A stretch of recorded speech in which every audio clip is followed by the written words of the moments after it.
দেখবেন এই পুরো আর্চ খুলে পড়ে যাবে। এটাই চাবি, পুরো আর্চকে কিন্তু ধরে রেখেছে। যেটা বলেছে কিলক, তখনকার দিনে এভাবেই তৈরি করে আসো। খিলান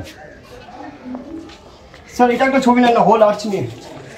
প্রত্যেকটা আর্চের মাপ দেখেছেন, এক ফোঁটা কোনো।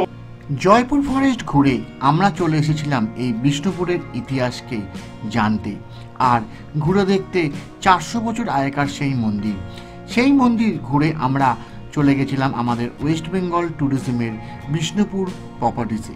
সেখানে গিয়ে আমরা আপনাদের কাছে তুলে ধরেছিলাম এই প্রপার্টিস টোটাল ভিডিও, আর তারপরে আমরা পাড়ি দিয়েছিলাম গনগনির উদ্দেশ্যে। আজকের এই ভিডিওয়ে আমরা তুলে ধরবো আপনাদের কাছে টোটাল গনগনি আমরা কিভাবে গেলাম, কোন পথ দিয়ে গেলাম, কতক্ষণ সময় লাগবে, আর তারপরে গনগনি থেকে আমরা কিরমভাবে ফিরলাম তার সম্পূর্ণ তথ্য, যাতে আপনাদের ভবিষ্যতে এই পথে যেতে আর কোনো অসুবিধা না হয়। পশ্চিমবঙ্গের গড়বেতা অঞ্চলে আমরা এই গিরিখাত বা গ্র্যান্ড ক্যানিয়নে কে দেখতে পাই। 70 ফিট ওপর দিয়ে যখন শিলাবতী নদী বর্ষায় এই গিরিখাতের ওপর দিয়ে বয়ে যায়, তারই যা ধ্বংসাবিশেষ পরে আমরা এই গ্র্যান্ড ক্যানিয়ন রূপে দেখতে পাই। তো চলুন আজকে আমরা এই দৃশ্যই তুলে ধরব আপনাদের কাছে। আমরা এখন বিষ্ণুপুর থেকে আমাদের ওয়েস্ট বেঙ্গল ট্যুরিজমের যে হোটেল আছে সেখান থেকে বেরিয়ে যাচ্ছি। তো এখন আমরা যাচ্ছি গনগনির পথে। তো চলুন এই বিষ্ণুপুর থেকে গনগনি কিভাবে যাবেন তারও টোটাল ভিডিও আমি তুলে ধরবো, আর তার সঙ্গে গনগনিতে কি দেখবেন, এখন শিলাবতী নদী কিরমভাবে কি রূপে বইছে সব আপনার কাছে এই ভিডিওর মাধ্যমে তুলে ধরবো। তো সঙ্গে থাকুন। আমাদের এখনকার গন্তব্য ছিল বিষ্ণুপুর বাস স্ট্যান্ড।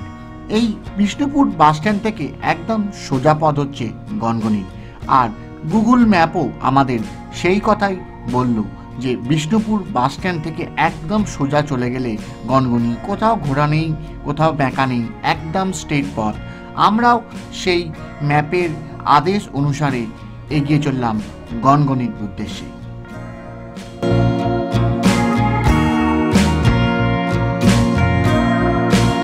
বিষ্ণুপুরের এই এলাকাটাতে এখনো শহরের চাকচিক্য দেখা যায় না, তাই হয়তো চারিদিকে শুধু সবুজের সমারোহ। আর সত্যি বলছি, একটা আলাদাই শান্তি এই পথ দিয়ে এগিয়ে যাওয়ার জন্য। আপনারা যখন আসবেন এই পথে আমার কথাটা মিলিয়ে নেবেন। আমরা এইমাত্র যে নদীকে একদম কাছ থেকে দেখলাম, এই নদীর ওপরই এই সেতু তৈরি করা হয়েছে রাস্তা পারাপারের জন্য। এই সেতুটির নাম শিলাবতী সেতু।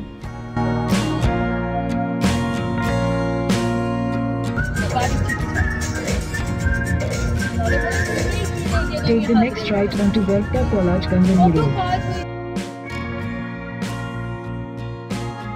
সামনে দুটি রাস্তা দুদিকে বিভক্ত হয়ে গেছে, একটি রাস্তা বাঁদিকে, একটি রাস্তা ডান দিকে। আমরা ডান দিকের রাস্তাটি ধরে একদম সোজা চলে যাব গনগনির পথে। লাল মাটির রাস্তা ধরে গাড়ি নিয়ে আমরা সোজা পাড়ি দিলাম গনগনির উদ্দেশ্যে।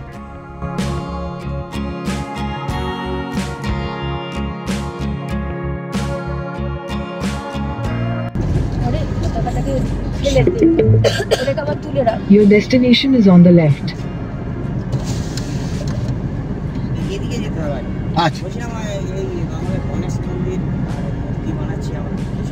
আচ্ছা, আমরা ঘুরে আসার পথে দিই দাদা। দেখতে শুধু জিজ্ঞেস করেছো কি পেয়েছো?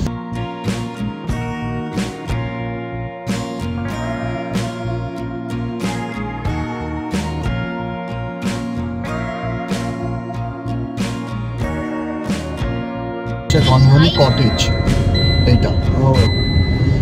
গনগনিতে কোনো নির্দিষ্ট পার্কিং বলে কোনো ফিস নেই, তবে এখানে স্থানীয় লোকেরা আপনি গাড়ি রাখলে ওরা এসে আপনার কাছ থেকে পার্কিং চাইবে, তো সেই জন্য আমাদের 100 টাকা পার্কিং দিতে হয়েছিল।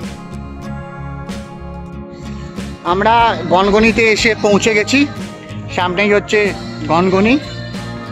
তো চলুন আমরাও দেখবো, আপনাদেরও দেখাবো। আর এই যে সামনে দেখতে পাচ্ছেন যে রিসর্টটা আছে, এটা হচ্ছে গনগনি রিসর্ট। এখানে এসে আপনারা থাকলেও থাকতে পারেন। আর এই হচ্ছে এই যে রাস্তাটা চলে গেছে, এই রাস্তা দিয়ে যেতে হবে গনগনিতে। সামনেই হলো সেই বিখ্যাত গিরিখাত বা গ্র্যান্ড ক্যানিয়ন, যেটা শুধুমাত্র পশ্চিমবঙ্গে গড়বেতা এই অঞ্চলেই দেখা যায়। শিলাবতী নদীর ধ্বংসের ফলে এই গ্র্যান্ড ক্যানিয়নের যে সৃষ্টি, তারই সৌন্দর্যতা আজ আমরা পরিদর্শন করব। এই সিঁড়ি দিয়ে এখন আমাদের নেমে যেতে হবে। আর ওই যে শিলাবতী নদী বয়ে যাচ্ছে, কোনো এক সময় শিলাবতী নদী এই সব জায়গা দিয়ে বইতো।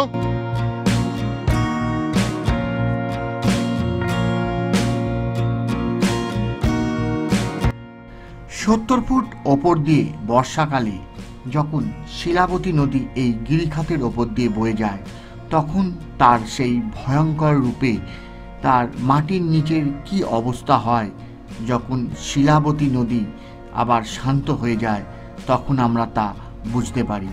তারই নিদর্শন এই গ্র্যান্ড ক্যানিয়ন বা গিরিখাত। আমরা পশ্চিমবঙ্গের গড়বেতা অঞ্চলে এই গ্র্যান্ড ক্যানিয়ন দেখতে পারি।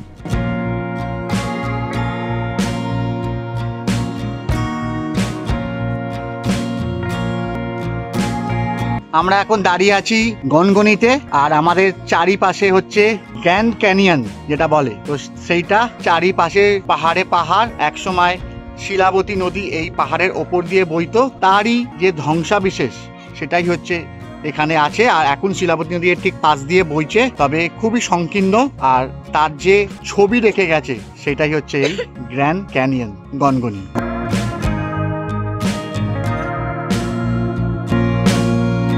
এই দেখুন, একদম শিলাবতী নদীর সামনে এসে গেছি। আমরা সবাই শিলাবতী নদীর পাড়ে দাঁড়িয়ে আছি। এই যে শিলাবতী নদী বয়ে যাচ্ছে, আর ওই দিকে হচ্ছে ওই যে দেখা যাচ্ছে গ্রেট ক্যানিয়ন, দেখতে পাচ্ছেন, ওটা দেখতে পাচ্ছেন ওপরে। আর এইখান থেকে দেখুন শিলাবতী নদী কি সুন্দর বয়ে যাচ্ছে। বেশ কিছু সময় আমরা এই প্রকৃতির সৌন্দর্যকে উপভোগ করে এবার আমরা এগিয়ে চললাম আমাদের গাড়ির উদ্দেশ্যে। এবার যে ফিরতে হবে, দুদিন যে কেমন করে কেটে গেল তা আমরা বুঝতেও পারলাম না। অনেক ভিডিও করলাম, অনেক ফটোশ্যুট করলাম, তা সবই তুলে ধরেছি আপনাদের কাছে। তো এবার ফেরার পালা।